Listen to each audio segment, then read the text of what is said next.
FearScape Media Network, exploring the unknown, one podcast at a time.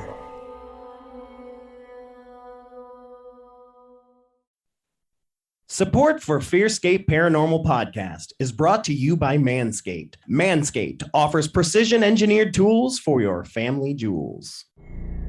Oh God. Oh, Josh, don't come in here. Don't come in here. What's going on? It's a bloodbath in here. Oh God, there has got to be a better way to get my dagger clean and shiny more safely than this, Josh. This is what I used to deal with when I cut myself shaving before I knew about Manscaped. And guess what? Didn't have my Manscaped Lawnmower 4.0 today.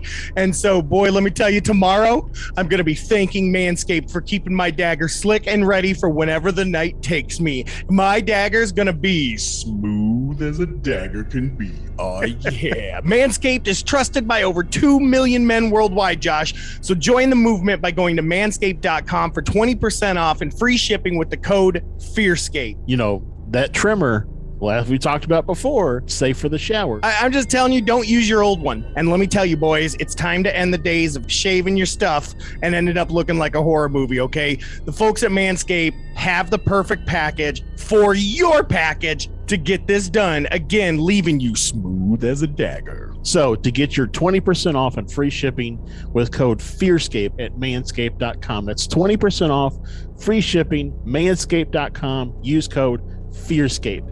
Slay your worst pubes and keep your dagger clean with Manscaped. Smooth as daggers.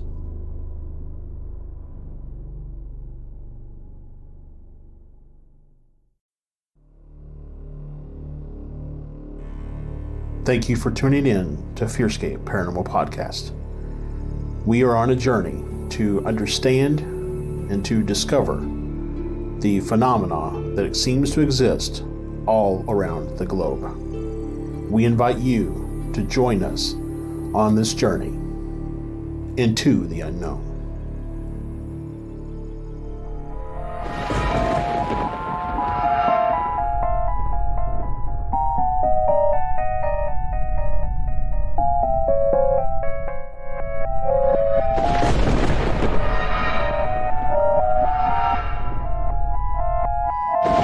Welcome back, ladies and gentlemen, to another fantastic and royalty-filled episode of FearScape Paranormal Podcast here on the FearScape Media Network. I am your host, Stefan Gearhart, and I am joined, as always, by my co-host, Josh Rutledge, who happens to be probably best friends with the greatest host of all time, me. Oh, is it you? I thought it was the Jersey Devil. Well, I think I do like you, Josh, but I wouldn't call you a best friend. Oh, well, dang. I mean, he just called you out, dude. Here's the thing, though. You don't have to be best friends with me for me to be best friends with you. I like the way you think. I am best friends with a lot of people then. Like 9, all of our blanket huggers. You guys are all my best friends. I love you. You do not have to best friend me back. That's fine. That's fine. Because it's like you friend request someone on Facebook and you're like, we're friends now, even though they've never accepted the friend request. Right. That's exactly what that logic is. Yep. But speaking of weird logic and craziness, we have a great show tonight. I am so excited, and we teased this a while back, but we are getting Nathan Isaac back, and we are getting Kyle Kadel back, as well as getting Darian West for the first time, the guys behind Penny Royal and what a great podcast. And of course, you know, Kyle, the International Paranormal Museum and Research Center. We are so excited. We get all three of them, one fell swoop. We're going to be talking about the upcoming season 2 of Penny Royal. We have been just waiting for this. Everyone has been waiting for this. It's coming out January 11th. And so we get some teases of what's going to happen. It's going to be nice. Waiting on pins and needles. penny royals and needles. Like that's what we're waiting on. But yeah, what a fantastic conversation. You guys are going to really enjoy getting spooky with these guys for sure. But of course, before we get to that, let's get to our segments. And of course, our very first segment of the week will be here in a second, but it's sponsored by, as usual, our Patreon. Just kidding. It's not sponsored by Patreon, but just a reminder to check out our Patreon. Okay. All you blanket huggers out there, is a way to support us and help us do the things that we do. Patreon.com/FearScapePod or FearScapePodcast.com/support. You can find some interesting stuff. Of course, all the stuff. We've got new emails, of course, all the time coming in from the man claiming to be Terry Wrist, and some really crazy stuff. A couple weeks back, you guys got to hear some of what we've had. I think maybe we hit half publicly, about half of the emails, maybe. Yep. Maybe. So, I mean, there's way more that's still, a lot of that's available on Patreon to kind of dig into the mystery of that, join others, kind of see what you think and get your opinions on all that, plus videos of all of us talking about stuff and just fun stuff, guys. It's fun. Anyways, like I said, this first segment is not sponsored by it, but it is today. I'm saying it is sponsored by our blanket hugger Patreon. It's Psychic Word of the Week. So let's get on to Psychic Word of the Week.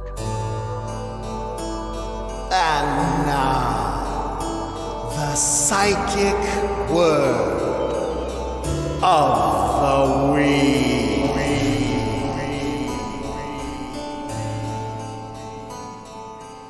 All right, so psychic word of the week. I flipped my page to 403, and the word that I saw that grabbed my eyes was mind drift. Okay, and I do want to remind you, because I actually forgot, because I'm just so excited about Nathan and those guys coming, that our psychic word of the week always comes from the Encyclopedic Psychic Dictionary, which comes from June G. Bletzer, PhD. Rest in peace, Honey Bear. We love you. But yeah, so mind drift is the word this week, Josh. And here's what mind drift means. It says a break in one's concentration when one is giving full attention to his or her meditation focal point, biofeedback training, instructions, or to the target of the psychic skill. Ruins one's goal or lessens the degree of success for that time. Happens less frequently as one masters control over their mind activity. Thoughts and problems of the day, past experiences, guilt, and visions can surface when one is in an alpha state of consciousness. What is in the mind drift may or may not prove helpful in psychoanalysis. If the mind constantly drifts, one can take a 5-minute mind drift break and let it all float through without giving the thoughts any energy or consideration. The mind is then ready to behave and recenter its attention on the project. So basically, mind drift just means you got distracted. Yeah. Which is what I would imagine mind drift to be. Yeah, I mean, we deal with it, especially when you're learning just simple meditation for the first time. I mean, you're always taught, hey, focus on your breathing, going in and out of your nose. That's the best way to kind of easily go into a meditative state and to meditate. But it says your mind, you're going to drift. Your thoughts are going to go. They're going to go away. It's okay. Just bring your concentration back to your breath, right? And so now we know that that's a term called mind drift when it does, when you're trying to meditate or you're trying to focus or you're trying to use psychic abilities or even maybe telekinesis or things like that. That if you if you have an ADHD brain like me, you live distracted. And so I think I'm gonna go ahead and just say I no longer have ADHD, Josh. I have mind drift. Mind drift. Yep. I have mind drift. It is also my superhero name. I am mind drift. Who are you again? So very interesting. Your sidekick is a squirrel. It's a 100%. And it's not even like the same squirrel. It's just different squirrel. A squirrel. It's just like he just pans down and there's a squirrel there. Right. But that's one thing I love about this dictionary here is that we find that there are terms for things we didn't know had official kind of terms to them. So very, very cool. I'm sure Santosh is like, oh, duh, I've mentioned mind drift like 400 times. And I'm like, I'm sorry, dude, my mind drifted. Squirrel. I see what you did there. All right, so Josh, that's what we have there. But anywho, we're gonna go ahead and move on to our next segment, which is Cryptid of the Week. Hey y'all, it's the Jersey Devil. Hope y'all are ready to meet some of my friends. Cryptid of the Week. All right, Cryptid of the Week. Thank you, Jersey Devil. We are going to be talking about one of your friends. No, he's not necessarily a friend, okay? He's actually family. Okay. So Josh, this week, the Jersey Devil pointed me towards a cryptid called the Lone Pine Mountain Devil. See, we have the last name that's the same. Okay. I never thought about devil being the last name. Well, it's mine. I did it Ancestry DNA. That's how we found each other. Oh, that makes sense. Yeah, I would have just looked up devil in on Google and, seen who you could find. But the Lone Pine Mountain Devil. So what this says here, and I pull this from cryptids.fandom.com. It's a cryptid wiki that I love. But this says here that some early predatory birds and feathered dinosaurs had multiple wings on both their arms and legs. These creatures were known as Microraptoria or Microraptors. One of the largest of these multiple winged creatures was known as Sinornithor. Oh boy, that was. Let me do it. Sinornithosaurus. Thank you. You sounded about as good as I would have done it. Yeah. Right. It says, which was suspected to be venomous by certain grooves running down the outer surface towards the rear of the tooth. American folklore also speaks of these multiple winged creatures with fangs and talons. Now, the Lone Pine Mountain Devil itself is considered one of these winged carnivores of North American folklore, and some believe it to be the West Coast relative of the Jersey Devil. I told you. I know you did. One early account by a priest described them as winged demons sent from the depths of hell. Also referred to as the California Mountain Devil, the animal is said to be a bat-like legendary creature or cryptid believed to inhabit the wilderness and mountainous regions of the American Southwest and Northwest Mexico. The Lone Pine Mountain Devil is usually described as large, furry, multi-winged creature with razor-like talons and multiple layers of deadly fangs, and they are venomous. The scientific community considers the Lone Pine Mountain Devil to be a combination of folklore and misidentification rather than a real creature. It is not misidentification. I have a picture from the family reunion. Okay. I'd love to see that, by the way. Since 1928, there have not been any significant or credible sightings, so they say, of the Lone Pine Mountain Devil, and there are no existing images of the creature caught on film. Some believe that the name is a combination of one of its alleged habitats in the Sierra Nevada mountain range outside of Lone Pine, California, as well as the brutal viciousness of its attack. The creature is believed to slaughter its prey by attacking the torso and head of the victim. Most wild animal attacks stem from the need to eat the meat of the prey, whereas the mountain devils are said to indulge only on the soft cartilage areas of the face and torso, gross, while leaving the remaining meat to rot for other animals to eat that there. So there's been sightings since the mid 19th century and even into the early 20th century, especially in Southern California, Los Angeles, San Diego, as well as Arizona, Nevada, things like that. However, there's one little last piece I wanted to get into here, is after years of decline, the new millennium in the 2000s has seen a sudden jump in mountain devil sightings. That's why I said allegedly up above.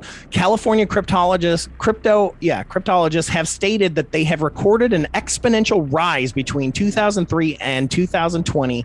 Local authorities are currently investigating the disappearance of a group of local high school students missing in the Death Valley region since March 2010. Wow. Yeah, you're awfully quiet now, aren't you, JD? Interesting. I mean, to me, it basically looks like, where was that movie? It was like 10,000 BC or something along those lines. And that guy fought like the feathered velociraptor. Yeah. Like that's basically what some of these pictures look like. There's even an old picture that was done by a Native American that's kind of done in that Northwest kind of style. So I don't know how legit that is. But yeah, supposedly it has multiple wings and some things like that. It looks crazy, man. And then of course there's that priest, that we had mentioned earlier, Father Justice Martinez, who is like the first person to kind of talk about this. Was it you that was telling me that you read something that people who talk about the Jersey Devil and like this and other things that they're really probably seeing skinwalkers and they're just different they're regionally calling it different things. Yeah, so I'm listening to a true crime podcast called The Devil Within. It's really good. It's messed up. It's about a murder that happened in the 80s. A son murdered his dad or murdered his mother and I think sibling, I can't remember, and then cut his own fucking throat in the woods. Wow.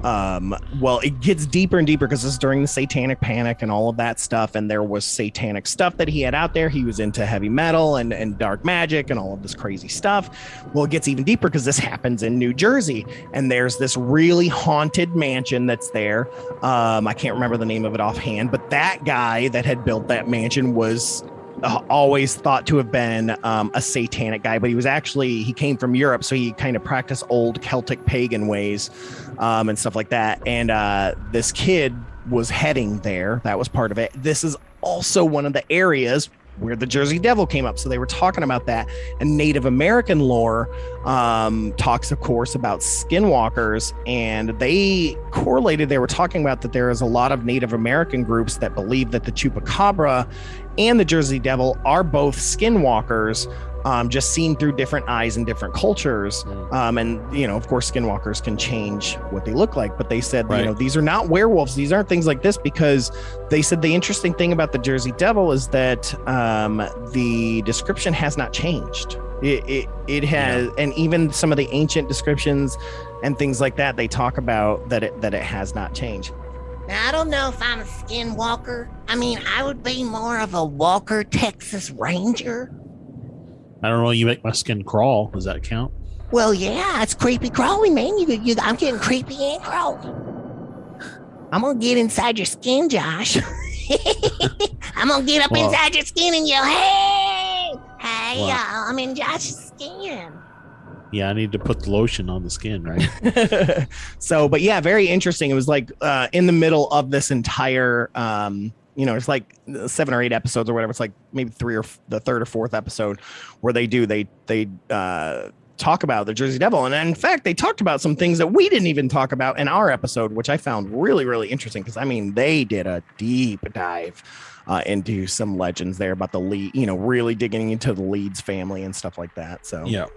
Cool. Very, very cool. But yeah, so we've got the Lone Pine Mountain Devil, which is Jersey Devil here. It's his cousin out in my neck of the woods. So maybe we can ask JD to help us find his cousin's house when you move out here. Yeah. Well, aren't you going camping in a couple of weeks or something? So. I am. Yeah. I'm going to be up in the Mogollon Rim, which is interesting because that's where the Mogollon Monster is, which is a Sasquatch. So I'm going to be looking for the Mogollon Monster while I'm up there. But yeah, I may look for the Lone Pine Mountain Devil, even though that seems like that's a little more out towards Southern California, but still. Yeah. But yeah, so that's our cryptid of the week, the Lone Pine Mountain Devil. So let's go ahead and move on to our final segment, which is UFO sighting of the week.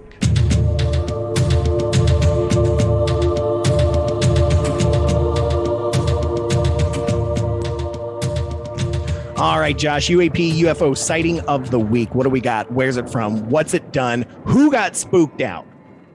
Yep. So this happened on September 26th in Lake Pontchartrain. God bless Louisiana. you. Oh, Louisiana. Yeah. Oh man, now that you've said it wrong, I can't think of how to pronounce it. It's like Pontchartrain or oh Lord, whatever. Sorry, Creole. Pontchartrain. Yeah, Pontchartrain. Pontchartrain. Anyways, that's the best I can do. So anyways, It's actually of a black triangle, and here we go.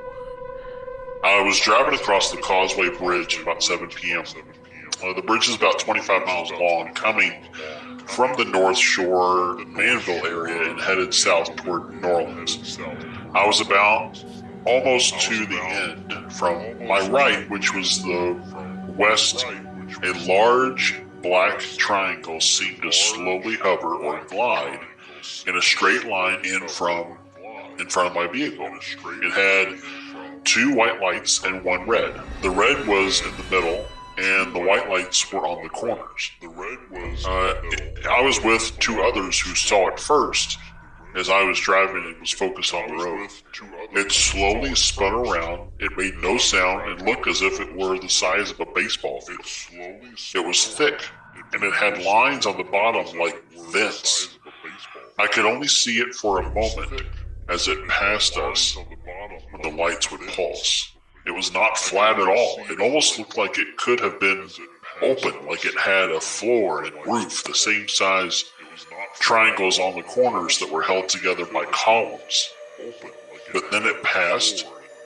I looked to the left, the east, and I could see more geometric shapes on one side of it. It was super low. It glided effortlessly, spun slowly, and traveled over a bridge where many people were driving over a lake. It was super low. It glided effortlessly. Ooh, man, that was a little more detailed than I thought it was going to be. If you listen to Mr. Greer, Dr. Greer, he would say because you saw all of this detail that it's man-made, it's human-made. Because that's his thing, is that, we basically, humans have all the same craft that actually ETs have. ETs are smooth and have no seams or bulkheads and all that kind of stuff, and anything that has that is a man-made craft. So Dr. Greer would say this is an example of the man-made craft. So yeah, I don't know. It's fascinating though. Thank you for sharing that, man. What a crazy it sounded like it was good and low, and I don't know. It seems to me like something complex like that would be more alien than it would be, especially all the geometric shapes and the math that would go into that. Like, just seems I don't know. I mean, look at the downtown Louisville. It's got that building with that geometric dome on top. I mean, somebody had to do all the math to make that happen. That's true. That's true. And we do have supercomputers now that can do the math for us, and 3D printers that that can plug it in. So interesting.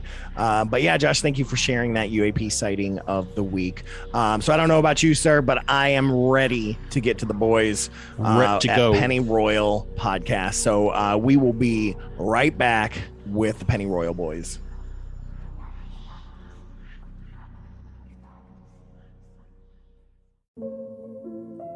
Hey there, blanket huggers. Stefan here from FearScape Paranormal Podcast. Got some good news for you.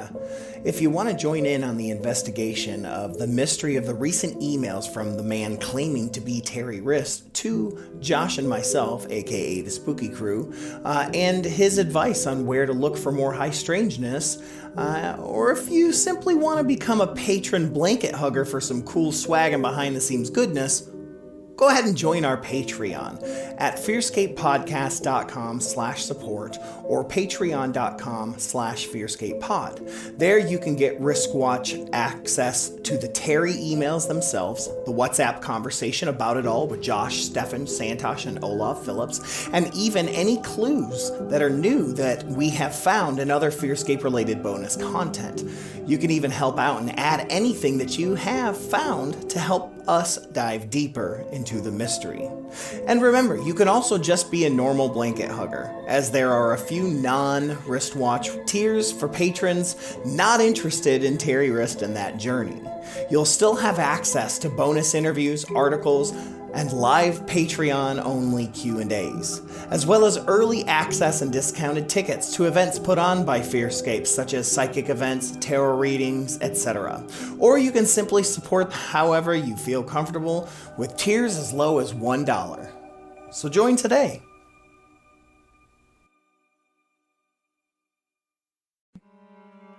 Hi, do you enjoy diving into true crime and tales of the paranormal? Then join us. I'm Anna.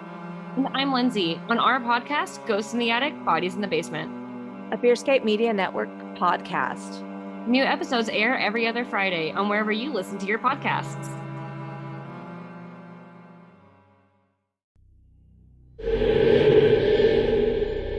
And thank you guys for sticking around. As promised, we have the trio sandwich from Pennyroyal. We've got Nathan Isaac, Kyle Kadel, and Darian West. Thank you guys so much for coming back. At least Nathan and Kyle, thank you guys for coming back. And Darian, what a pleasure to meet you. Thank you guys so much for coming on FearScape. Yeah, thanks so much for having us on, man. Yeah, dude. It's great to be back. It's great to see you guys. Absolutely, dude. We are so hype. We recently just went down to Somerset for our paranormal trip of the year that we do annually every year. We went down to Somerset. We had us a blast. And of course, that we're always thinking about you guys. Got to see Kyle give him a big old smooch on the face, give him COVID. It was fantastic. And we had a lot of fun. And I'll tell you, man, Kyle, we talk about this the whole time. It's like the whole time we were staying, because we were out near Keno, the whole time we're like, Kyle Sasquatch is gonna get us. It's gonna get. That's all we could think about the whole time. Yeah, man. It's either Sasquatch out there, some meth head or something, or a methed out Sasquatch. Or meth Sasquatch. Yeah, that's even worse. Well, so I've been dying to hear if you guys had any encounters. What happened while you guys were down here? Anything? So was it boring? No, I mean, it wasn't boring. I mean, we didn't. I think we heard a couple of knocks one night out around the fire. Mm-hmm. We're definitely hearing some things off in the distance. We kept kind of seeing a shadow figure out again around the fire. Just kind of be off the corner of your eye, and then you try to look at it and be gone. It's just right. And we had our REM pod out while we were at the fire. We were kind of doing Estes sessions and chatting and doing some different stuff. And Josh, actually, we attuned him for Reiki level 1. Santosh and I are both Reiki masters, and so we doing that as well. So there's a lot of energetic stuff going on, and we'd all be like, "Do you guys feel it? Do you feel something looking at us?" We're like, "Yeah." And the REM pod's like, "Boo, boo, boo." Yeah. And I also had this little, typical EMF detector, kind of goes from orange all the way up through green, whatever. And that was sitting on the arm of the chair around the fire, and it kept spiking up all the way up to red a couple of times and stuff. So yeah, I mean, we had that kind of stuff happen. No clear sightings. I mean, it was. Most nights it was cloudy that we were down there. All that was really interesting. Stefan pointed it out. We talked about it the last show. Every time we would do an Estes session, the sky would clear up.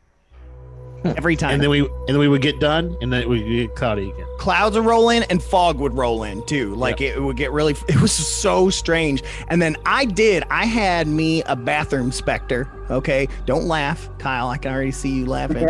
I had a bathroom specter. I'm in the bathroom, man. I'm just, doing my thing.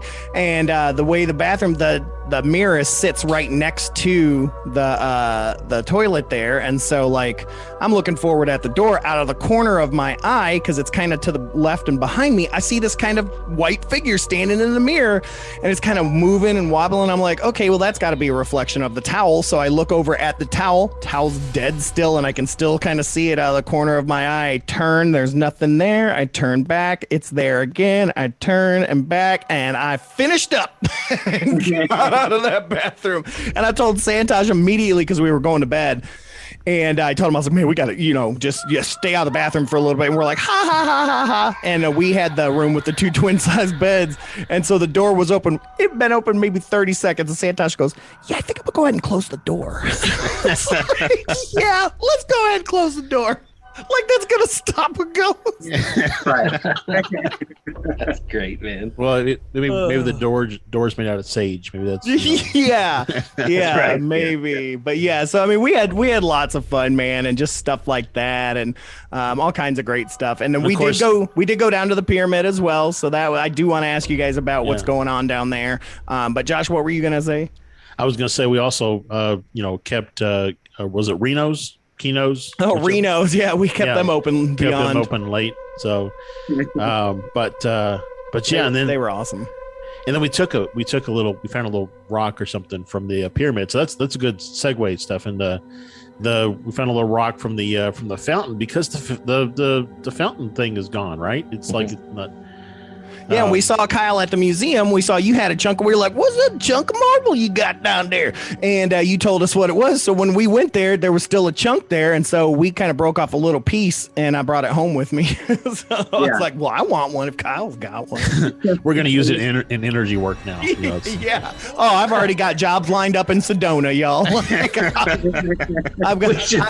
I got the Somerset Fountain Rock, y'all. Come on. I'm gonna kill you. Selling those, right? We should bag those up and sell them. Oh, you could, man. You probably could. Let's be. I mean, even at least the dirt from the pyramid, and there's a shitload of it right now. So. There was a pile of poop there too. Yeah, I'm pretty sure it was human poop. So. Pretty sure. That really adds to your experience. I'm glad. Yeah. It was probably from that meth head Sasquatch. It's probably what it was. Probably from the meth head Sasquatch. Oh my gosh. But yeah, so that was pretty much the extent of our experiences down. Like I said, we had some good Estes stuff. I mean, it was some really cool. We got it all on audio. We were actually typically when we do them, Stefan and I, we don't ask questions. We just let the other person talk.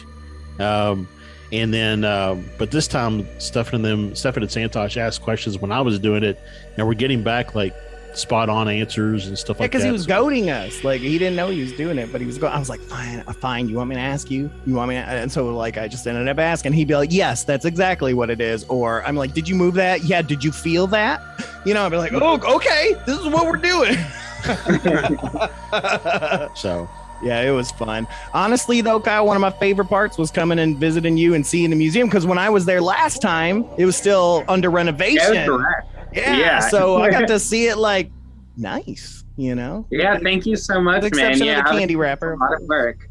There's a lot of work to get that tiny little space in the basement looking halfway decent like that, but I'm really proud of what I got going on down there. I loved it, man. So not, for all that spooky, scary stuff, it's got such a good vibe to it, man. We didn't want to leave. We just had shit to do.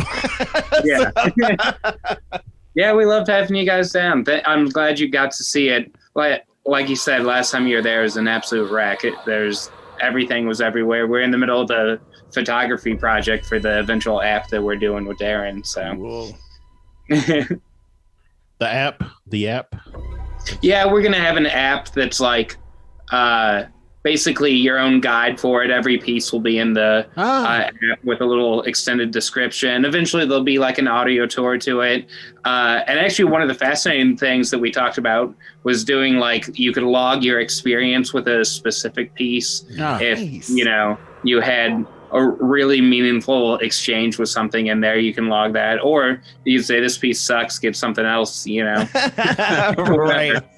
Right. Well, you need voiceover actors. You let us know. It's on the house. We will be. I appreciate it. I will gladly do one with a really bad Dracula accent too. Welcome to the International Paranormal Museum.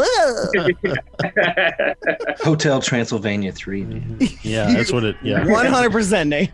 100%, man. But yeah, Kyle, we absolutely appreciated you, and we had such a good time sitting there talking with you and looking at, and you were even on tour guide duty, because we'd be in the middle of a conversation, be like, so what is this over here? I didn't see this last time.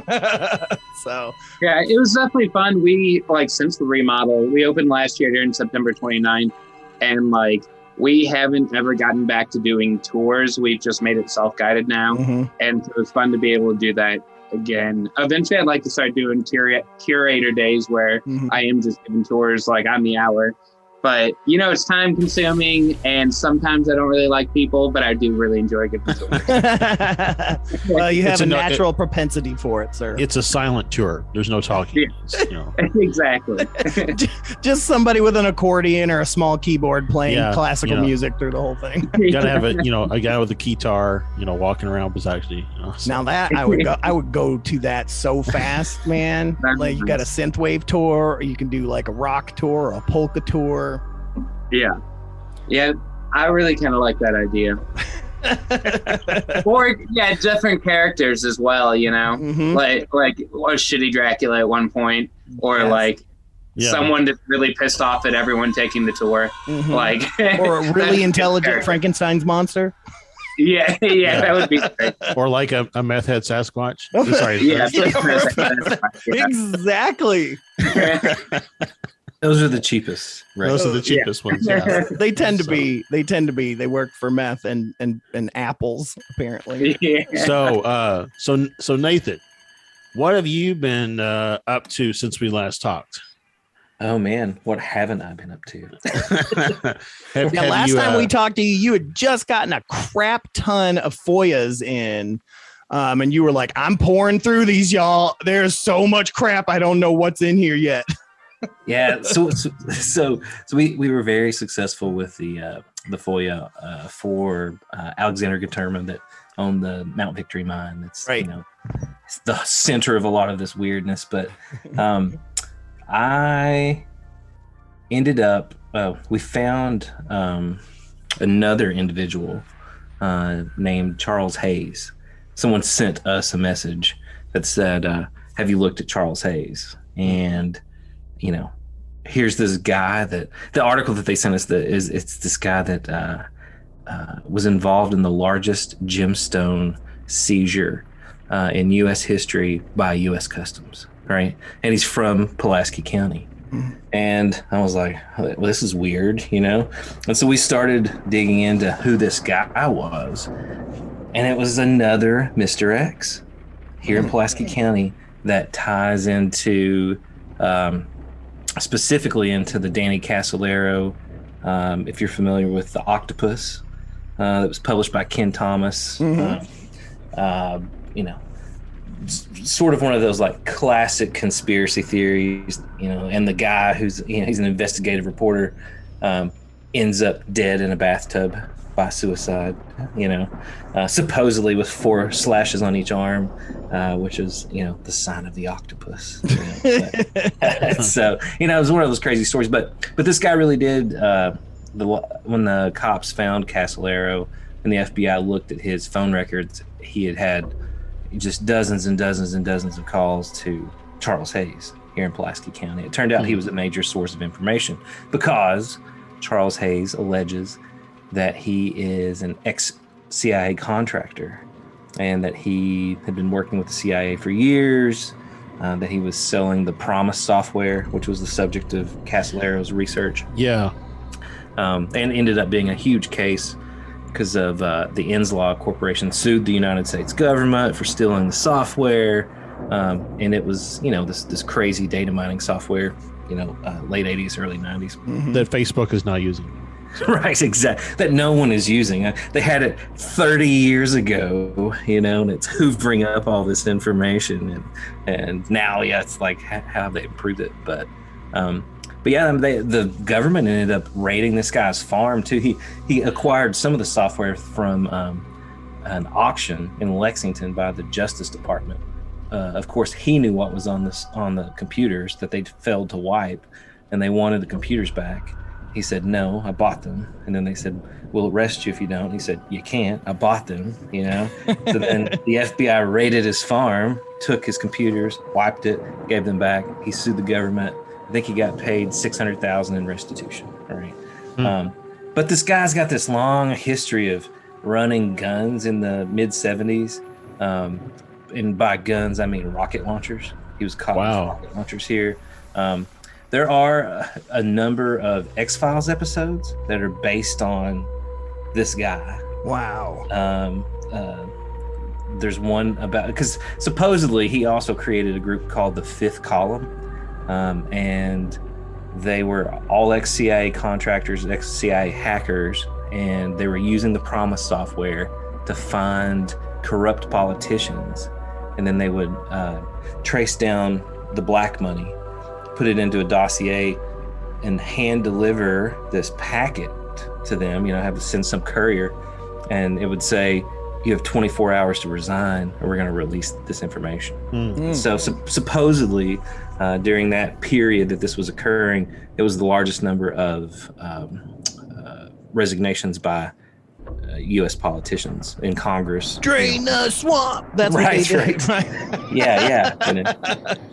Man, that's crazy, man. That's when he got that moniker Angel of Death, right? Because of that. Yeah, they called him the Angel of Death because of that. And supposedly they were using they had built, because he's a junk dealer, they had built and sourced parts from various government auctions to build, supposedly, a Cray supercomputer that they put in the back of the semi-trailer that was being driven around Pulaski County.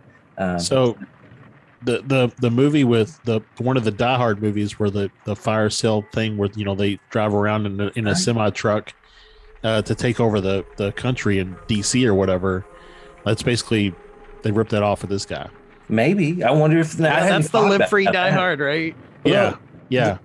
Dude, I just watched that last weekend. But the X-Files episode is I think it's the first episode with the lone gunman, the hackers that helped them out. Yeah, I randomly just watched that episode last week. Well, do you know what I'm talking about? It's a semi-trailer with a supercomputer in the back. Yeah. That's it, man. That's based crazy. So weird. I didn't even put that together. And then the whole where they're on the Indian reservations and they find the buried boxcar with the people who've been infected. That's all taken from the octopus, because they call those yellow lodges, and they were doing weapons development on Indian reservations because this is true, because the Indian reservations don't have any treaties for nuclear testing, biological testing, right? All kinds of stuff like that, right? It's sovereign land, right? Yeah. So the government uses those territories to test a lot of this stuff, and a guy named, I think it's Michael Rascognuto is how you say his name, was involved in this, and so that a lot of the episodes of the X-Files were being written, in 91, 92, 93, and that's right when all of this stuff where Charles Hayes is there, the octopus, and so I think that the writers of the show were definitely researching weird designs, weird magazines, because they needed. Yeah, people don't know that most of the X-Files stuff did come from kind of real stuff, and they would skew it just a bit or to make it a little more fictional or things like that. But there's a ton of like real case files and stuff that they kind of dug into and used. It's really, really interesting. So now when you put in this FOIA, you had no idea this kind of stuff was going to come up. Well, so no, actually, we knew all of this. Oh, right? okay. So this is all from newspaper articles and from research of other people. So everything I just told you can be confirmed, as far as there are people that testify to it and there are newspaper articles about it. Definitely all the Chuck Hayes stuff is in the newspaper. He eventually went to jail. Supposedly the FBI set him up for a murder for hire frame-up to try to murder his son for $100. And he ended up going to jail for this, right? Jeez. It's a crazy saga. Yeah, But for $100. Yeah. It's a crazy story, but when we found this guy though, it was kind of like, how is it possible that this guy existed here in Somerset and we didn't find him, right? Mm-hmm. But also, how is it possible that this guy exists in Somerset and that he didn't end up knowing Guterman? He had to have, right? There had to be overlap there. So anyway, I filed FOIA requests with the FBI and with the CIA. The FBI were fairly quick. They did it within the 40 days, and they responded with a GLOMAR response. Do you know what a GLOMAR response is? Mm-mm. I did not know what a GLOMAR response was either until I received one. And then I was like, what is this? So they basically said that they can neither because I specifically asked for documents involving the gemstone heist, right? Mm-hmm. Or the gemstone seizure, and specifically about the raiding of his farm, and specifically about the murder for hire. All cases that were very publicly involved. They very publicly involved the FBI, right? So it's like, I provided links to the newspaper articles and attachments. So it's like they can't say, well, what are you referring to, right? Right. So it's like it says you were involved in this case, and they literally replied back and said, we can neither confirm nor deny that any of these documents exist, and if you want these documents, you can sue us, basically.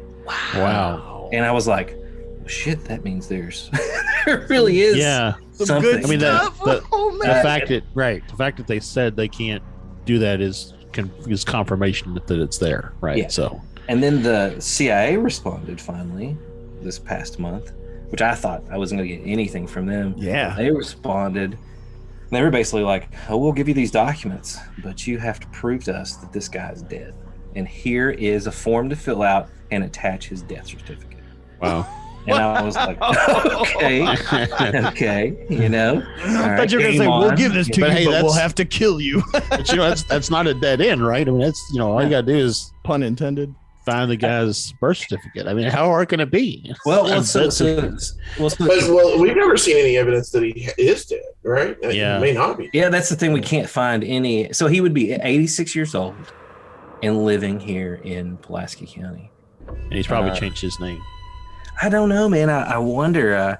But so we have a private investigator that we work with, and so hopefully the private investigator will find either a death certificate or an address where the guy is. See, now you wish we had white pages again and landlines, because then you would just been like, oh, there he is. Oh, here's his address. Yeah. So anyway, it's just a weird, that's one of those things where all of this stuff happened just in the last few months. So, we were planning on trying to release the show this month, but we found all that stuff and then a ton of other weird stuff that I'm trying to get into the second season. I know, it's funny because we talked to Kyle and Kyle's like, yeah, boy, oh boy, we got a lot of stuff. I don't know when season 2's coming. And then like 2 days later, you're like, season 2 is dropping in January. I was like, okay, so all right. So you guys had a big conversation since we saw you in 2 days. Yeah. But the date that we're going to release it on is 1/11/22. Yeah. And the whole Lodge 111 and Sammy Catron 111. And 111 has become sort of a central, numerical value in this whole mystery. So well, yeah, now that's 3. You add it all up, and that's the 3 of you guys. Boom. Numerology. You're welcome. Right. Yeah, run that through Greenfield Cipher. What do we got? And 22 is a double of 11. So there you go. Yeah, that's the thing too. It's 1/11/11/11. Yeah. Right. Yeah. Crazy. So man, we have my lottery numbers. So it's just all ones. That's all ones. I only play binary. That's what I was gonna say. I only do binary digits. Yeah, they're real numbers, but they're binary. Yeah. Right. No, man, but we've actually received quite a few messages from people that were that have done the cipher on all these places in Somerset, and they're always like, "Look at this! Yeah. This equals this." We get that stuff too. Yeah. Oh, I think it's good. I don't know. You gotta love it though, man. You gotta love it, man. It's fun because you're like, oh, people are listening. That's nice. Oh, okay. You got a cipher thing and a dick pic. Neat. Okay. Okay. Thanks, Kyle. I mean,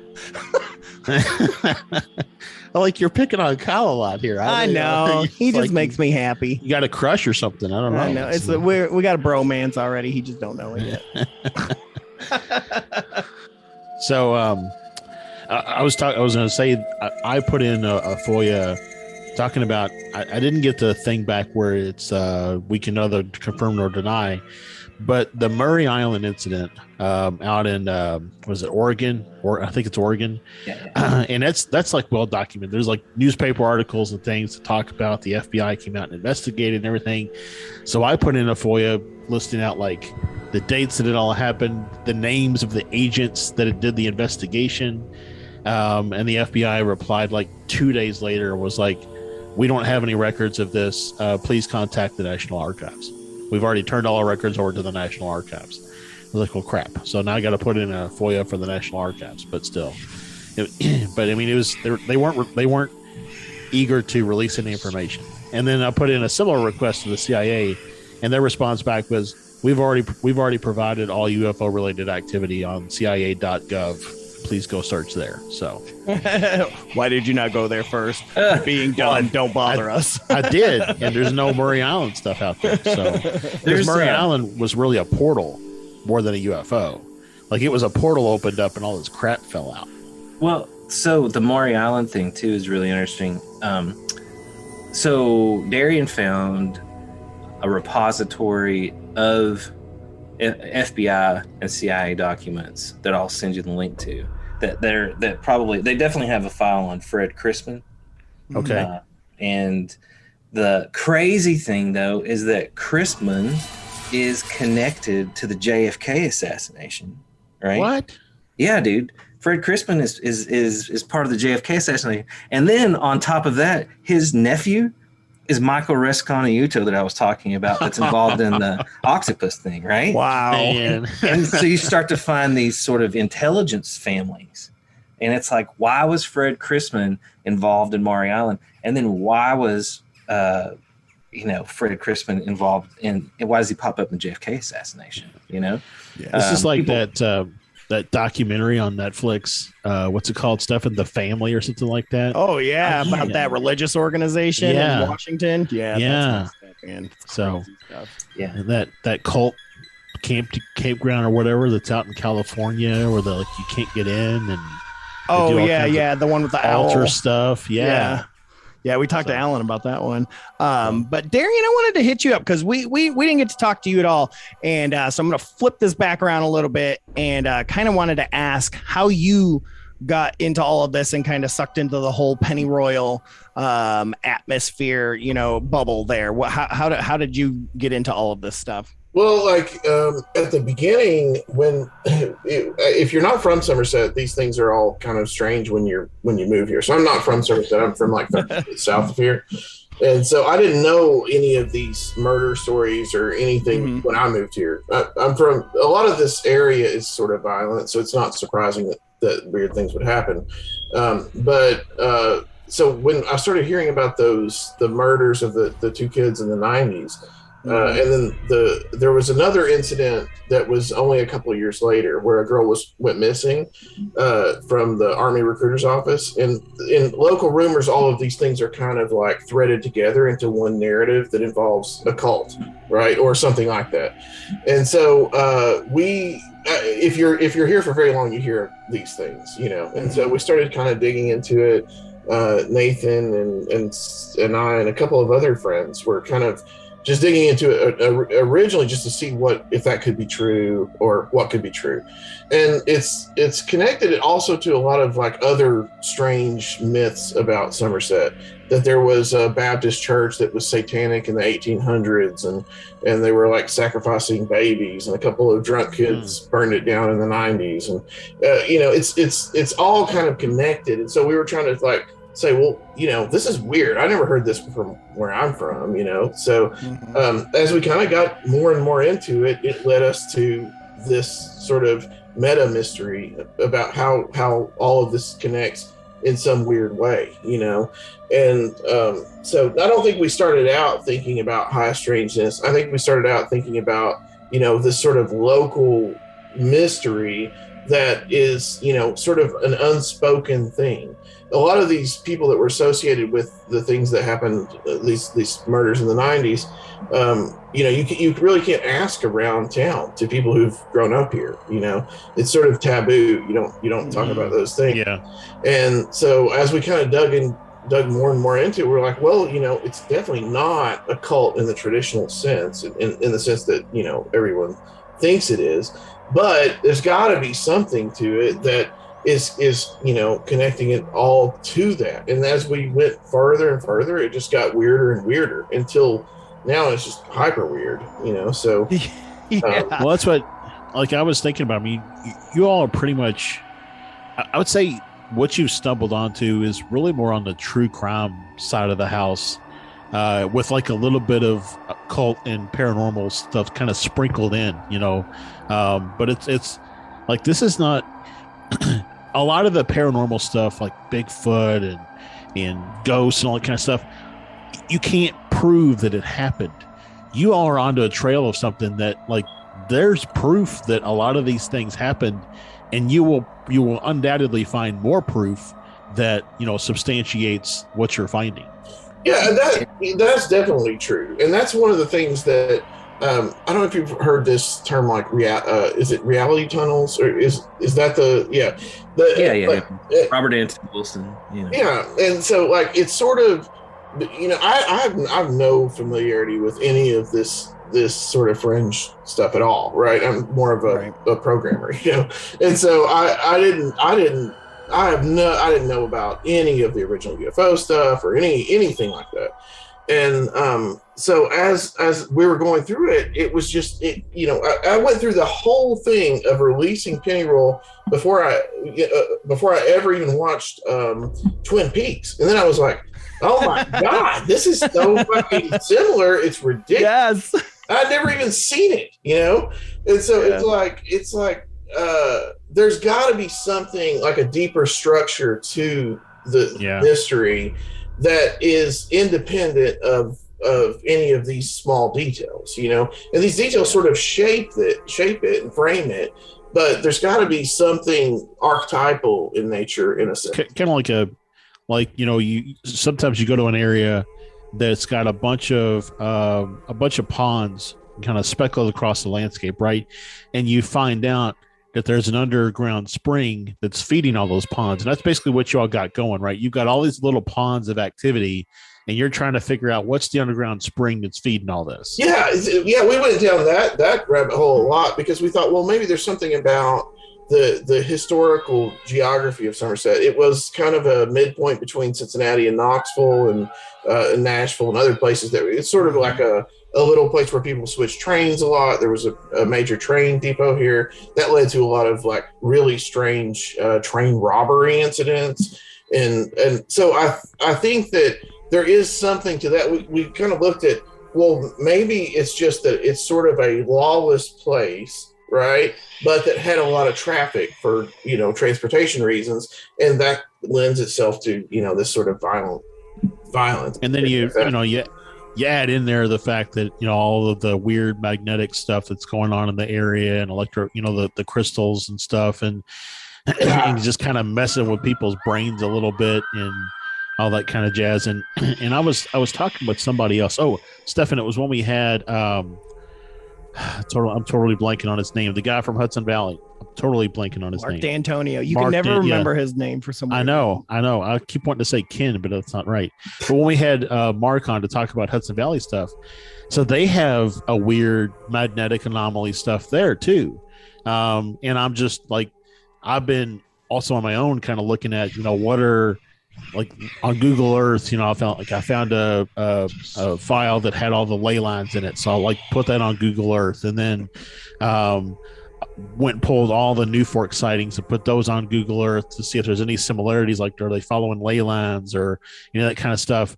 And it's just my next course of action is to go out and find something that has like all the different magnetic anomalies, overlay that on Google Earth and see if there's any similarities there. But the fact that Hudson Valley, when we talked to Mark, he specifically called out the magnetic stuff, and I knew that's something that's going on in Somerset too. Well, it's interesting because so I grew up in Toledo, Ohio, and Toledo, Ohio is in the middle as well. So it's like not dead center, but it's in between Detroit and Cincinnati, and then in between Chicago and Cleveland. And so it too was this major kind of stopover point. I mean, we used to call it the crossroads when we were kids because we were like, this place is nothing but demons. But we, one of the things is it's very magnetic as well. Well, you start to look at Michigan, Ohio, Pennsylvania, this area, it's all like all these metals in the ground, steel and iron and all of this different stuff. And it just makes you, wonder like how much of that does affect the energy that's in the air that affects people's brain chemistries and all of that stuff. That's I'm sorry. One of the things we did look at was the 411 stuff, like the national park stuff. Yeah. And when we started to overlay these maps of all of these sort of resources that we could find, there was a really high correlation between the rate, the ratio of true psychosis, which would be bipolar disorder or schizophrenia, and the number of trees per square mile in a place. And that seems that could be for any number of reasons. It could be because of the amount of mold in the atmosphere. It could be for anything. But that one was really strongly correlated with a lot of things that you see in a lot of these sort of violent situations that are random. Well, and I'm thinking that M. Night Shyamalan was, and I can never say his last name, so All right. I apologize. Are you Pentecostal? I can never say his last name. So anyway, I just do it over the top wrong because then it's on purpose at least. Anyways, that movie he did about with the trees attacking and killing off. Yeah. I mean, that's basically, I wonder if he did his research similar the way that you did and find that, maybe the trees are affecting people. Yeah. Well, tangentially, there's another study that I had come across that was in the early 2000s. There was a study that was released that correlated the rate of autism with the amount of rainfall in a place. So the Pacific Northwest has the highest rate of autism, and there's other places, and that also happens to correspond to the number of trees in a place because they need rain, right? And so that it's got to be some, I don't know. I mean, we've also kind of zeroed in on the quartz, in the constellated quartz in the limestone here, and the piezoelectric effect. So when there are these sort of seismic shifts, they're causing sort of a rapid and large burst of static electricity that comes out of this movement or compression of the quartz. And so that's something we've gone into too, because not only is there some seismic activity here, as there is in a lot of places, there's also a lot of blasting. There's a lot of quarries, and so that is reverberating through the local geography or geology all the time. And so is that having an effect on people? Because there are a lot of studies that coordinate this piezoelectric effect to mental illness, and this is true too. And the fact that Kentucky is on the largest fault line in the United States too. So fault line. Right. Yeah, there's something else too that David Metcalf pointed out to me. I haven't been able to chase all this stuff down yet, but I think it's in one of the universities in Georgia, which has had a relationship with parapsychology department and just sort of a borderland or border sciences sort of group there. They've been testing some alternate theories out.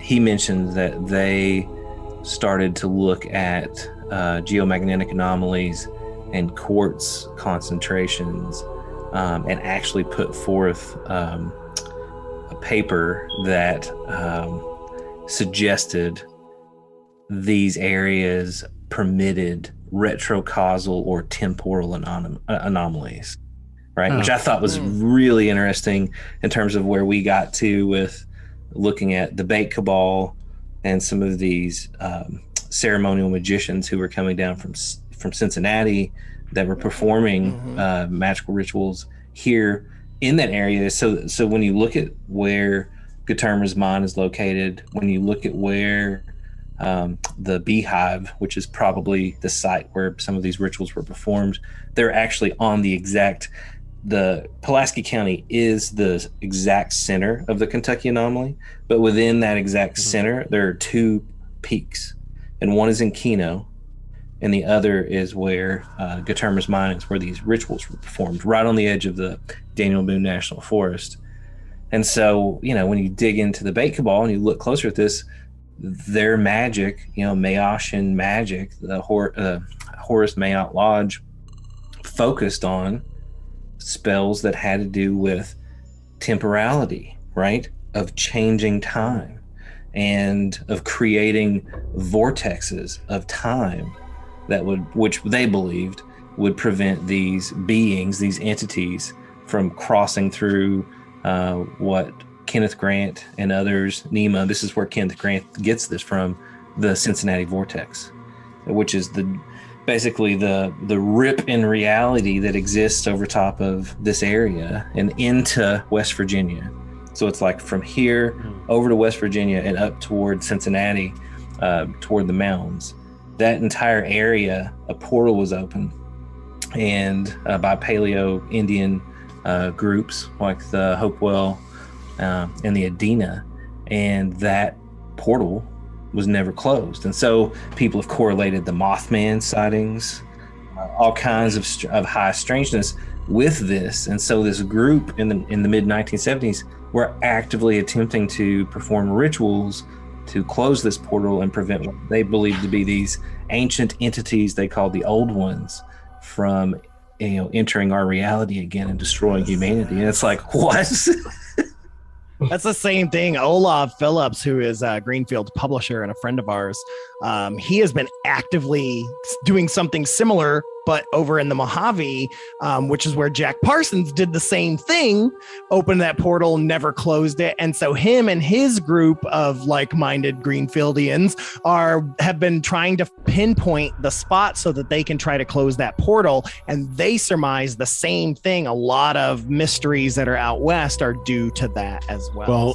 And then you take, the stuff that would happen in Hudson Valley and is happening in Hudson Valley, and you look at the proximity from that to Montauk, and all the stuff that happened at Montauk. So, I mean, it's just, Hudson Valley too. Yeah. I wanted to bring up when you mentioned that there, when I was doing a lot of this research, that Hudson Valley was one of the other places that really correlated with Somerset and with, this whole Pennyroyal region, because it also has a strange geography to it, a large amount of water, but also correlations between geomagnetic anomalies and ancient earthworks. And a number of people of UFO researchers have plotted UFO sightings and where the ancient earthworks are, and they cluster around the ancient earthworks, which correlate with the magnetic anomalies. And these are like old chambers in the woods that just go down into the ground. Wow. And they're probably used for some type of tracing of the stars, because at certain points of the year, a beam of light will come through and highlight one spot of the chamber. So there definitely was this sense of archaeoastronomy, an awareness of that at the time. It makes me want to have teams in those locations simultaneously doing investigations to see if we can correlate or find some sort of a reasonable explanation as to why these things are happening, and test at all these locations that are experiencing a similar phenomena. Yeah. Definitely. So I was going to say, shifting gears just a hair, but just to kind of add to the Pennyroyal mystery is something. So my best friend, Kyle, you met her. She has lived in Somerset now for a little over 20 years. I lived there with her for about a year and a half myself, and had tons of fun, crazy, spooky experiences. But anyways, she works at the library at the university. And so she has always had, people come to her because she's definitely, a little more into this stuff than pretty much anybody else on staff there. And so people will come to her, and have over the years, just asking about stuff. So she's always tried to curate as much as she could the cool kind of trendy books and stuff like that. And she's also remarked that since your guys' show and Hellier, there has been a huge uptick of people coming in searching for things because they're the academic library, and stuff like that. But we were chatting and recently, and we were talking about just weird stuff that we knew outside of, your show and stuff like that we remembered and things like that from back in the day. And one of the stories we talked about was she had these students that came to her quite a bit, and they were kind of left-hand path, kind of into dark magic kind of stuff. And she was always like, maybe you guys should do the white magic stuff. But, she still tried to support and things like that. And but they were getting into kind of deeper and darker and things like that. And I remember when we were talking about it, how the main guy, who was kind of a jerk or whatever, they had gone and done a ritual, and they said that he had wandered off after the ritual and he was never seen again. Now, he didn't really have any family or anything like that, so no one ever reported him missing or anything like that, because I think he just kind of was that type of personality. So they just assumed, because I was like, did he ever come back? And we're like, we don't know. We never thought about it, never looked into it or not, whether or not he came back or whatever. But yeah, just kind of wandered off, and because the two friends were like, we don't know where he is. We have not seen him. And, and then within the rest of that semester, they both kind of just transferred to another school or something like that. But that would have probably been in the early 2000s, because it was after I lived there. I lived there probably 2000, 2001, and I think maybe it was a year or two after that, maybe 3. But yeah, I was like, I forgot all about that to just add to the craziness. And so, yeah, it's like no one ever reported it or anything. So, but just a little story from me that I wanted to share with you guys that might add to the spookiness. Cause I was like, I can't believe I forgot all about her telling me about that. That's super weird, man. God. Yeah, and it just fits that narrative, like, because they would talk about, the weird stuff and, that they were into, and that Somerset was this crazy place and stuff like that. And when we were talking about Pennyroyal, we're like, I wonder if they knew about some of this stuff and somehow got it, because, this main guy talked about how, he knew stuff. You know what I mean? It's like, but I mean, they were like 20-year-olds. Yeah, so you wonder, though. I mean, hell, maybe he was the kid of one of these older occultists, Yeah, who knows? I can speak to this a little bit. Just I grew up about 30 minutes south of here, and a lot of kids in my high school were really into this stuff. I know there's probably like 20 kids or so, and a lot of them were going to Somerset at the time. And I've always heard stories about. I know my cousin, he goes into the caves a lot, like the Sloan's Valley cave system. And he came across an altar with a burnt dog that was wrapped in barbed wire. And there's all this, sort of satanic inscriptions on the walls and stuff. There's a lot of that stuff. And I always thought it was just normal-ish, but I don't know if that's true or not. Something I want to point out too, you mentioned like the dog. A major current in this whole mystery, because sort of we've been chasing down, through the Pennyroyal mystery, another mystery about the veracity of James Shelby Downard Jr., right? And, sort of the originator of this idea of mystical, synchro mysticism, and mystical toponymy, the strange names, the naming of places, and all the shit in Grimstad's Rebirth of Pan and Mysterious America and all of Michael Hoffman's stuff, that all originates with Downard, right? And so Downard was here in Kentucky, and he went to college like 30 minutes north of here at Center. And so there's a heavy element of the Downard story in this, but it's weird how it comes and it folds back sort of from St. Petersburg and his interaction with Grimstad and Hoffman and the Sirius Rising tapes, which are these recordings, right? Yeah. And so because of Grimstad and his Rebirth of Pan and how that became a major part of season 2 in Hellier, right? And then Dan Dutton, the artist here, if people listen to Pennyroyal, obviously Pan was already a major part of this before they even came. So that was a weird intersection. But you've got the Sirius Rising tapes. You've got Robert Anton Wilson's Cosmic Trigger, where he really goes into the Sirius mystery. That's really where that comes from, right? And that's the first book that Downard is mentioned in. And that's where, Grimstad pops up. So there are these weird correlations. But Sirius keeps popping up, and Sirius is the dog star. The murders happen during, the comes up for us in our searches too, man, all the time. And so some people recently came down here, some witches that are friends of ours, other fellow podcasters too, and they were experiencing all kinds of doubling, right? Like whenever something would happen, it would happen in doubles.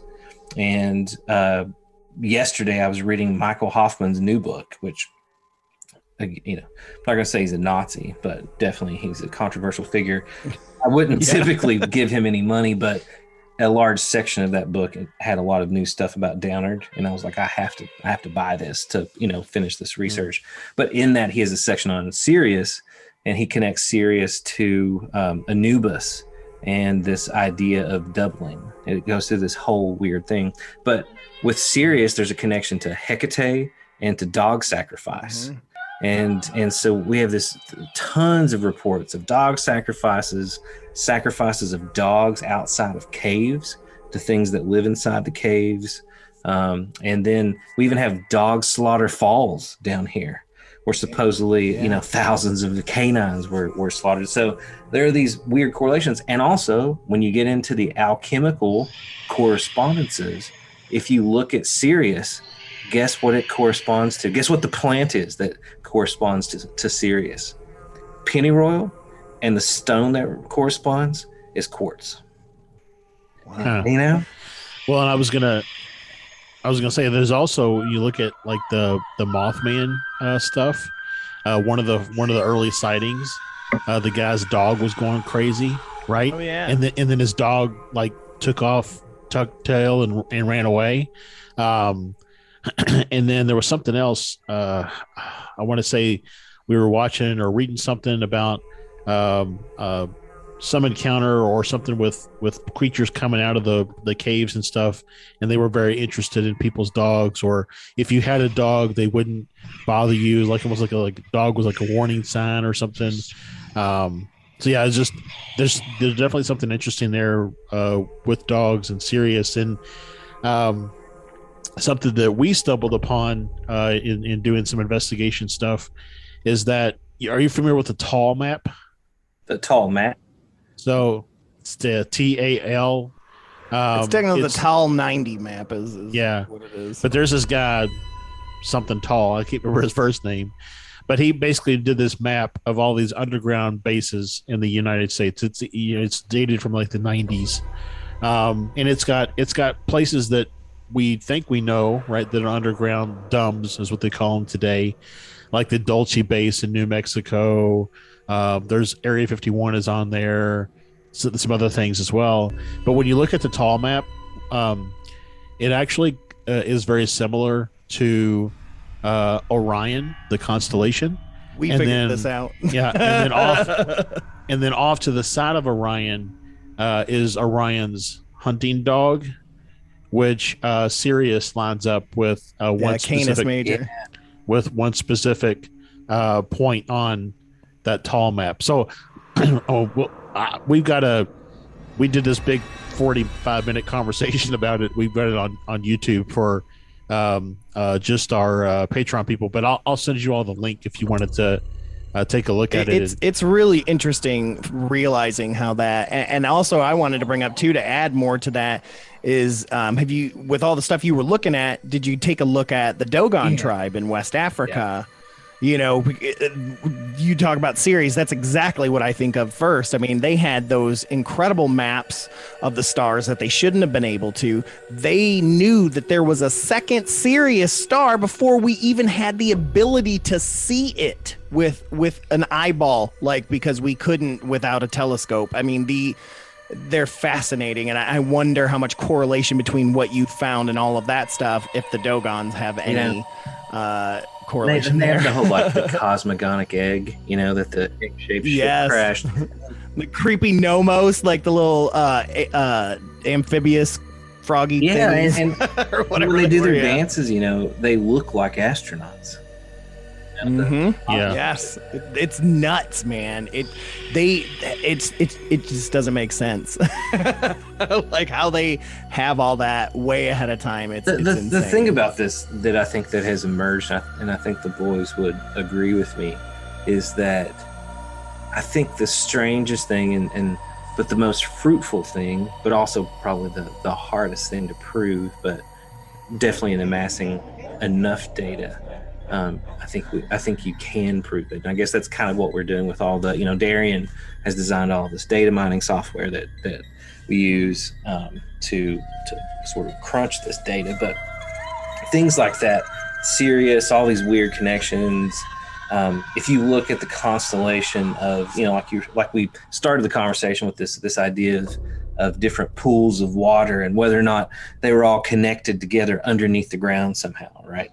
And so it's like you want to say that this is all definitely from one source. There's cause and effect here, right? And I think what we're finding, the deeper we go into this and the deeper that we look at all of these things, is that there are so many correlations, and some of the correlations are so perfect and fit together so perfect. and are such spooky coincidences that it's impossible to ignore that they are connected.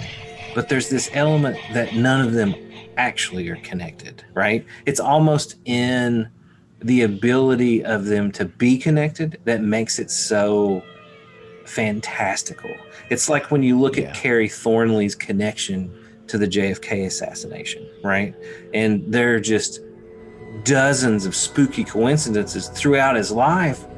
And this is the guy that punked everybody, this is, Operation Mindfuck, and he created the Illuminati the whole mystery of, they were sending out the letterhead to everybody and all this stuff. So when he actually did believe he was connected to the JFK assassination, he really had viable information to give the investigators. They didn't believe him because he had created all of these conspiracy theories. And so it's like he became a part of his own conspiracy theory. Yep, that's Gray Barker and Jim Mosley. Yeah. Same thing with all they were hoaxing UNICEF or whatever, or not UNICEF. But whatever the organization was at the time, they were punking them and hoaxing them all the time.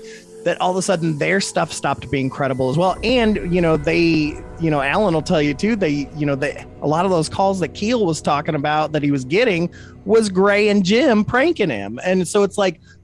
But Keel was also getting calls, but then you're like, was he though? Yeah. Because, Gray's come out and said, oh yeah, we used to prank him all the time. And you're talking about NICAP. Yeah. NICAP, that's what, not UNICEF. Yeah. Not UNICEF. But these guys really did have experiences though, Gray Barker, definitely John Keel had experiences, and so, John Keel is another one that he experienced all kinds of strange, spooky correlations. But you can also look at people like Charles Hayes that I brought up. How he's connected in all these weird ways. Guterma, and the way that Guterma was tied into Spiro Agnew, and like all of this weird stuff where you're like, oh, this is impossible, but it's absolutely true. But it's so true. It's fantastical. And it's like, somewhere in that is where the real magic of all of this is. And like, I think that's what we've been trying to pierce, is getting through that membrane of, what the hell is this? It's almost like the individual tiles of a mosaic, and only when you take a step back and look at it all together will the picture be revealed. Oh, we were just talking about this.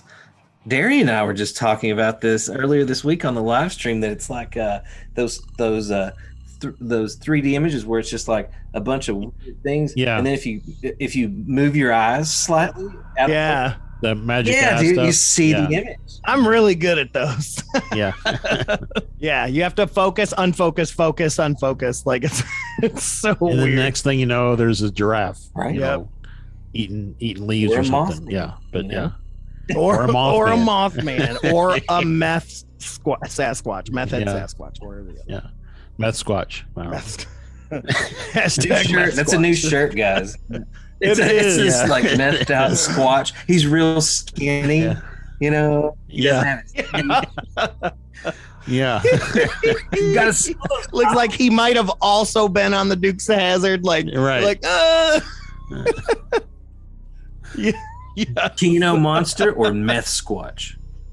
Or Meth Squatch. All you gotta do is throw blue rocks at him. He'll come out. If there's blue ice coming from an airplane, man, it's like he's loud. He don't even try. So gross. Oh, it is. But anyway. yeah, man, guys, we are so pumped about season 2, man. I mean, I know we've been talking about some of this stuff, but you got any other teases for season 2 that we can chit chat about a little bit? I would say, there's a heavy element of the motif of the second season involves the secret, the occult history of the U.S. transportation system. I'm already in. You got me already. I mean, I'm just thinking like witch hobos. Yeah, man. I mean, so Santosh, like our friend.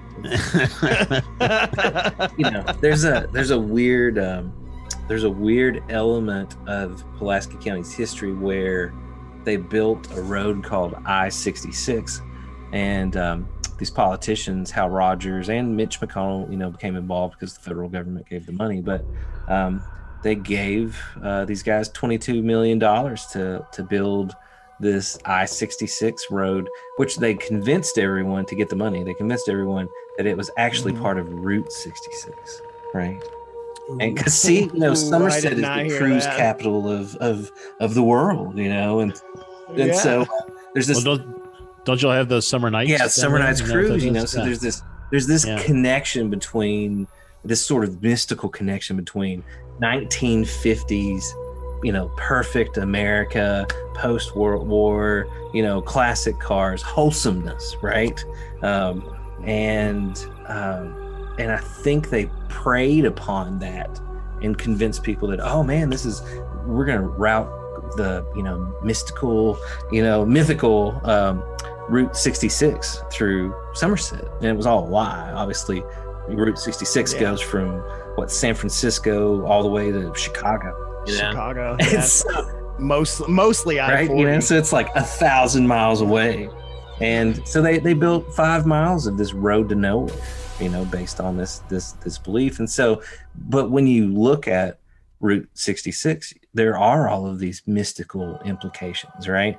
And there's a deeper history, and it just ties into this history of how roads were built in America, jumping off from sort of roads here in Pulaski County, but also railroads. There's a lot of mystical things connected to railroads, but then the idea of roads and highways as paths, right?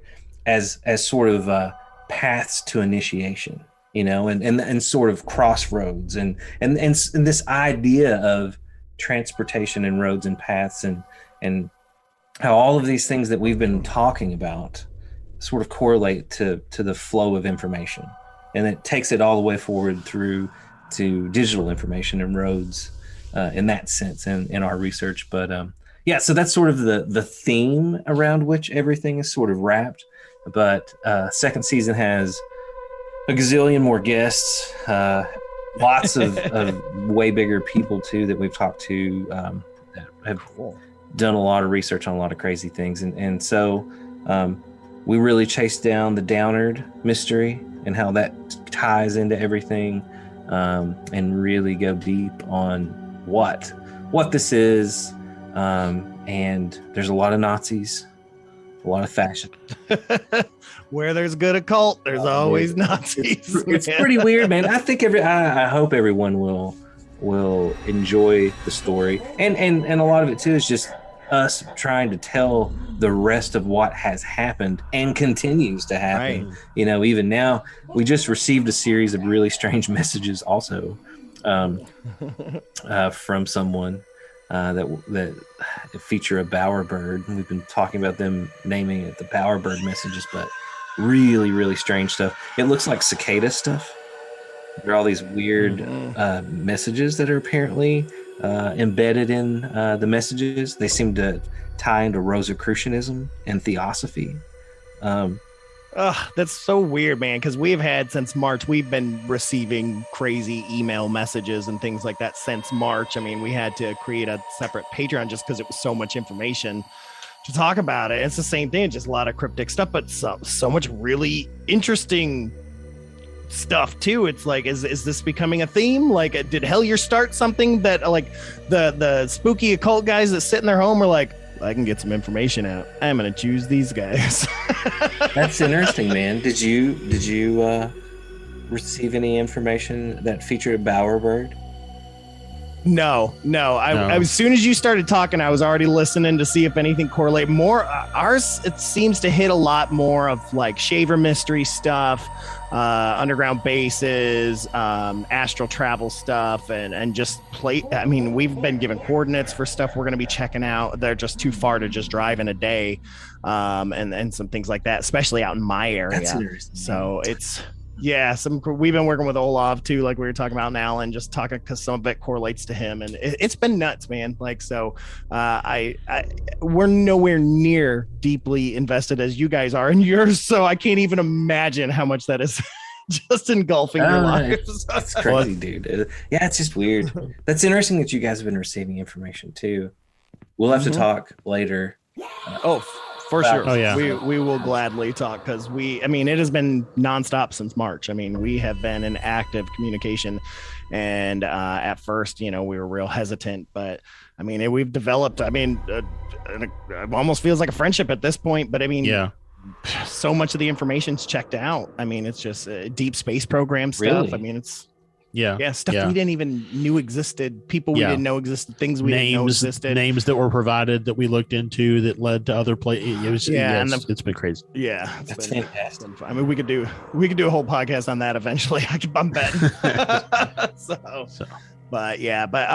Again, we are super pumped about season 2. We want to be respectful of you guys' time and know you guys. It's late out there in Eastern time zone, not for me, but for you guys. But kind of a last thing, I wanted to give everybody just a quick opportunity to kind of plug some things that you guys got going on, where they can find information on you guys, the museum, and all that stuff. Because of course, our number one thing is to make sure people are following you guys, listening to you guys, and visiting the museum because we love all of it. So. I'll go first. Main thing is the museum for me. Of course, we're open regular hours, Tuesday through Saturday, 11 to 5. Admission's only $4. A lot of times you'll catch me there, so I'm doing administrative stuff usually. That means avoiding the public, But on a good day, you'll catch me there. But yeah, we're trying to get some more events set up. We kind of took a hiatus from everything while we were doing the remodel last year. And then it's just hard to get back into the swing of whatever new reality we live in right now. So we're trying to get a few more events up. We're always getting new stuff at the museum. I actually just went on a trip to Atlanta that was really awesome. Got a bunch of cool stuff for the museum on that trip. And had a lot of weird run-ins there. I bought a piranha at this fossil store, and you showed us that. It was so cool. And it ended up being right next to these, I think they're crinoid fossils that were found in Lake Cumberland here in Pulaski County. And it was like literally this fossil store in Georgia. So it was just mind blowing, But you know what the museum really needs is an ass squatch. I've thought about getting one, but I don't know. You could do like a pop culture exhibit part, and it just have like little funky things that people have done with, cryptids or whatever. Like on Animaniacs, they did Big Butt. Or it was either Animaniacs or Tiny Toons. They had Big Butt. Yeah, I forgot about Big Butt. We got Bigfoot. Isn't there like a Bigfoot on Fraggles? I'm not sure. Yeah, I don't know about that, man. You might. The people that live out in the garden that like live out. No, those are the Fwaggles, whatever those guys. They're not Bigfoot. Okay. Anyways, but yeah, they live near the garbage heap. Check out the museum. We have a Facebook, we have a website, we have an online store, all that goody stuff. We're trying to make more online content. I'm tossing around the idea of our own Patreon. And Darren and I are in the middle of some exciting projects right now. The biggest thing is we're working on a new piece of ghost hunting equipment that should be pretty awesome. I'll let him take over on that. But yeah, just come down and see me at the museum sometime. Yep. And I will add, I very much think you should do your Patreon. We have a lot of listeners that would absolutely support you in the museum. Oh, thank you so much. We love it. I mean, and all that. Absolutely. You guys can do that, especially if it's a way to help you guys grow. Yeah. So, and it's something I'd want people to get their money's worth. I'd want good content, both online, and then I'd want there to be like real world perks with the museum. So, just figuring something out like that. Yep. So Darian, ghost hunting stuff. I'll talk a little bit about that because I don't really have my own thing. I'm just an app developer, so I don't really promote a lot of stuff. But yeah, Kyle and I are working on a device that's for it's for ghost hunting or really a lot of different things, a lot of how strange things too. It's really just a touch screen device that allows for us to do like over the air updates, so we can always release new types of functionality, and we're tying into all of the sensor data that we can that will feed through a Raspberry Pi to measure sort of environmental fluctuations and randomness, or environmental fluctuations in different things that are traditionally used in ghost hunting equipment. At the beginning, I think we're going to have 3 or 4 core features, and we're going to roll that out sometime next year. We've learned a lot about this sort of area of digital divination, in a sense, with the work we've done on Pennyroyal, and I would encourage anyone to become part of the lodge, because that's where we've done a lot of this sort of work. And we developed a channel bot that uses quantum randomness from a quantum computer at a university in Australia that feeds data in, and it selects words from the Book of the Law as in a channeling session. It's sort of a different take on divination, and I think a lot of that work that we've done at Pennyroyal to kind of get to the heart of the mystery has really informed some of the stuff we're doing in this area. So I would say, tell everyone to go, support the museum and this future device. And of course, it sounds odd. I mean, we talked to Kyle about it a little bit, and it sounds like a good game changer. I mean, we're like, as soon as it's done, let us know. Yeah. Like, we are beta tester. Oh, yeah. I was like, sounds amazing. Yeah, I will take it to the desert. What do you need? Yeah, so we're hoping to have it like modular too, where you can sort of add things onto it. So one of the things we wanted to have was an infrared camera, because that's something that everyone uses. So we're going to put as much into it as we can, and then it not only will it be the device you buy or use at the time you get it, but it will also continuously have updates like an app or yeah. Something else to look at in your investigation, or as part of your design, is I have a MADAR box, MADAR, and it's, you can go to, I think it's like madar.com. Anyways, it has a couple of it just sits. It's based on a Raspberry Pi, and it just sits. You hook it up to the internet, and it just you set it in your place in your house, and it never moves. And all the data gets uploaded to the MADAR main servers, and they go back and look at the data to find correlations for information. But one of the things, like, it monitors compass swings, and what is the magnetic in milligauss that's in the area, things like that. And so just some ideas about. I've never heard of this. So it's sort of like a distributed computing system. Like you have one, and someone else has one, and it's measuring everyone's data. Yep. Yep, everyone's, and then it's correlating that data to try to identify UFO. It's like several weeks ago, I actually saw a black triangle out by my house, and although it wasn't close enough to trigger the milligauss to change, it did cause an extreme compass swing at the same time. So the compass was at like 61 degrees, and it caused it to swing all the way around to 359 degrees. And then like 6 minutes later, it caused it to swing back to 61 degrees. And so that was enough with my sighting to be able to correlate some data. So I know we're running out of time, so I don't want to be conscious of. But yeah, we can talk sometime, Darian, about that MADAR system, and I'm happy to put you in touch even with the person who runs the program. And then Nathan, that leaves you. Yeah, man. So Pennyroyal Season 2, obviously Darian and Kyle and I are working steadfastly to cram in all the new stuff in there and finish up production on that. But yeah, there's just a little bit more to do. The official release date is January the 11th, 2022. So 111. And if anybody's interested in, definitely check out Season 1. It's on all the major platforms, on every platform.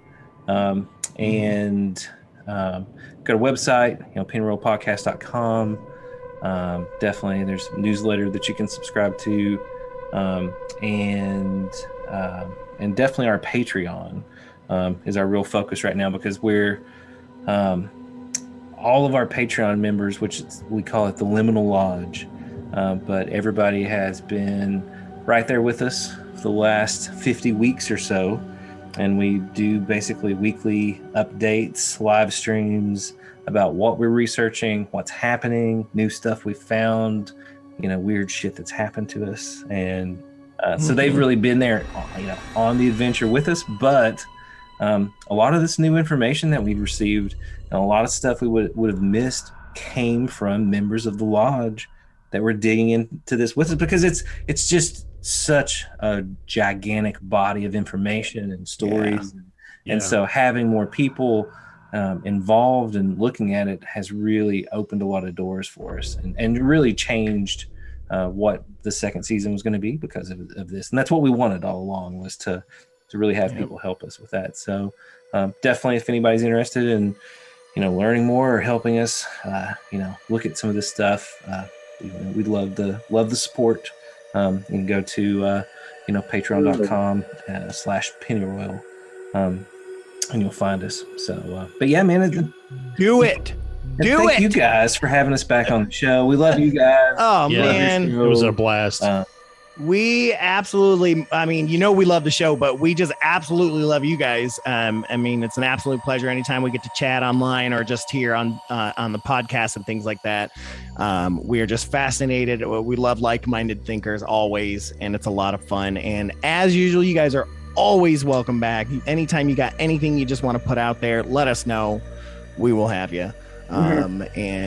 So get out there, guys, get your butts to pennyroyalpodcast.com, get to that Patreon, get to the museum, and get developing some apps with Darian. Okay. Like he wants some love too. Okay. He's more than just a producer. He's a good guy.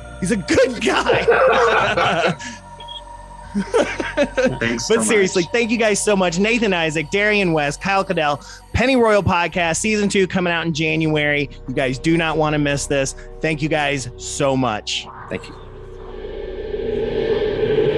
Thank you guys so much. Thank you to Kyle Kadel, Darian West, and Nathan Isaac. Thank you guys so much again. I know I said thank you on the interview like a bazillion times, but I am I love the hell out of you guys and just so proud of the work that you guys do. And it is inspiring, and it inspires Josh and I every day. So to want to do better. Yeah. To want to do better, to be better.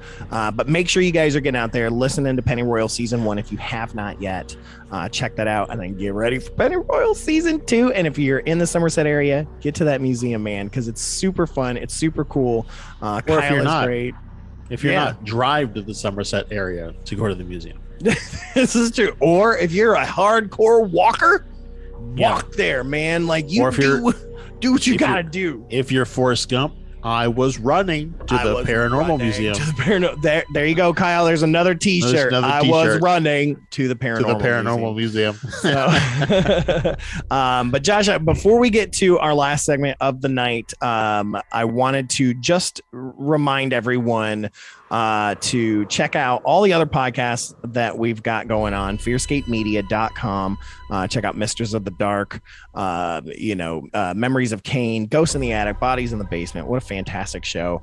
All those can be found at FearScapeMedia.com. We are going to be opening up submissions again for podcasts to join the network. So if you've got a show already that you think would fit us, it doesn't have to be spooky. We've got one or two that aren't spooky, but send those to us. You can email us some information on that, FearScape podcast at gmail.com or FearScapeMedia at gmail.com. Either one of those, and we can get chatting, see if it's right for us, or if you got a podcast idea, let us know.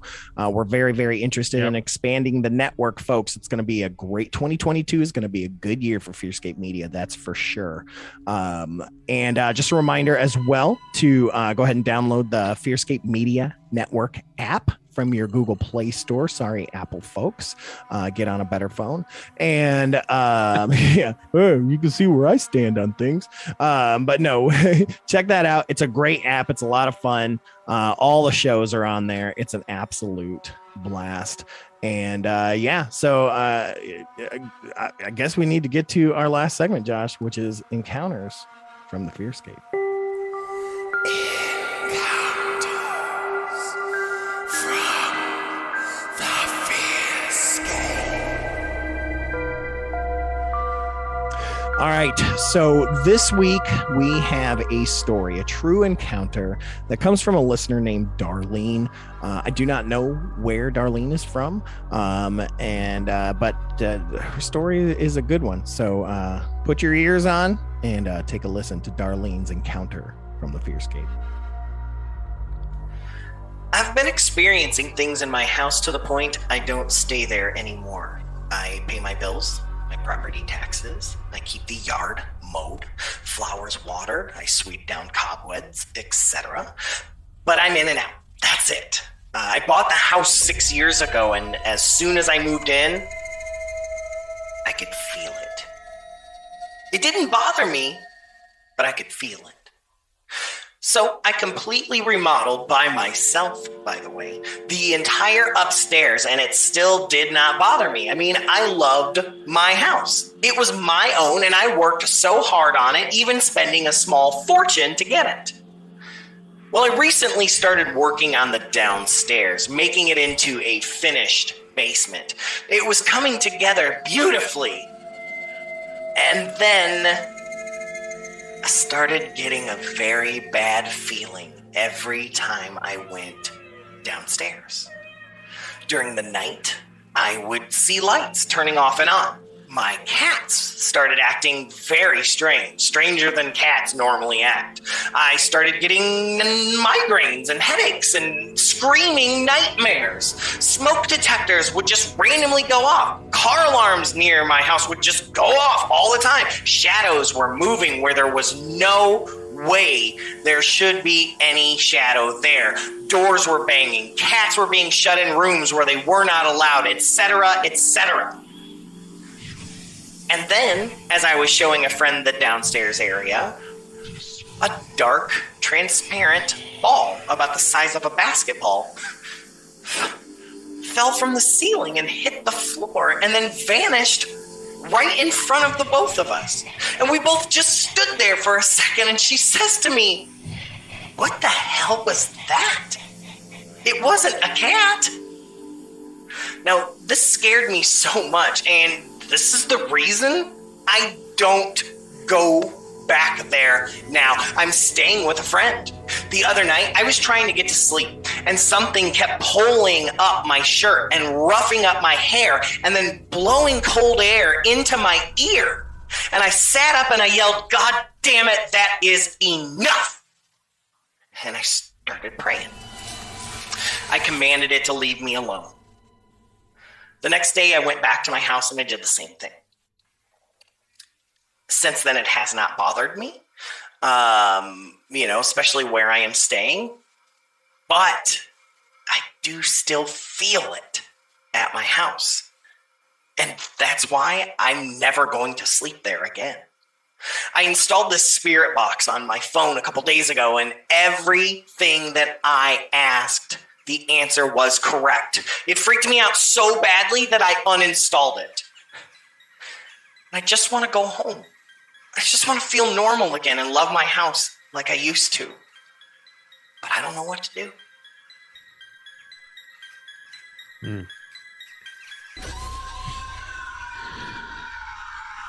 Yeah, I don't know what to tell her to do. I don't know either, because it's like I don't know your spiritual preferences. I don't know things like that. I don't know where you're located, but if you're listening, find some folks that do. Hit us up, submit the sighting, hit up the paranormal help desk on facebook.com. See if there's someone in your area that can take a look and can help, because obviously, you felt something there, but you felt okay and you love the house. So you're putting good energy in the house, but something got disturbed in the basement. Yep. And if you're listening, you're not really sure where to go for fear, reach back out and we can put you in touch with some people. So, it seems like to me, like I said, something got disturbed in the basement, and if it's a spirit that is down there, that is an intelligent spirit, maybe it didn't want to be found, or it wants to be found. I mean, maybe there's, I hate to say that out loud, but maybe something tragic happened there and it wants to be discovered.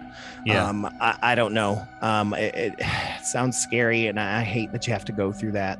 But we, like I said, hit us up and we can point you in the right direction. Some people that can probably help. So, but as usual, folks, send those to us, FearScapePodcast@gmail.com, or submit a sighting, or just hit us up on any of the groups that we're in or any of our social media. Send us your stories. We love them so much, and we are here to believe you and support you. And if you need help, just like we were saying, we know some folks, and we can see what we can do to find the right people to help you if you are in need. So But anyways, Josh, we're gonna go ahead and get out of here. Thank you guys so much for tuning in. We love you guys so much. Again, check out Penny Royal Podcast season 1 if you haven't already. Season 2 drops in January. pennyroyalpodcast.com.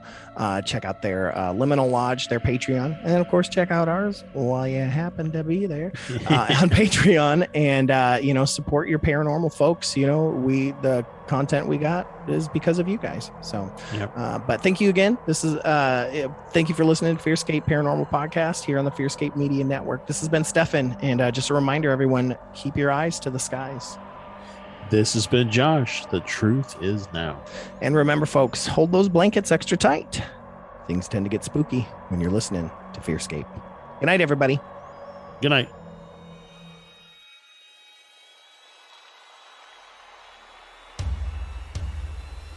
We hope you have enjoyed this guidepost on the road of high strangeness with us. And we thank you, as always, for listening and joining our caravan to the weird and unknown.